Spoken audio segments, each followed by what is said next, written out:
Aku ki nyelengi wis suwe lho, Pak, wis 20 taun. Nganti entuk papan panggonan sing jembar kaya ngene iki mergo leku adus keringet, sikil tak nggo sirah, sirah tak nggo sikil. Pamreku apa? Aku mung kepengin gawe ya kuwi wujude papan sing iso dienggo nyambut gawe para masyarakat.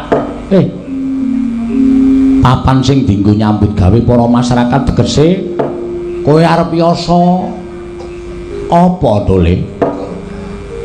Apa ya jenenge nek basa Jawane iki? Babrik. Babrik iki. Aku wis tau rono terus. Heeh.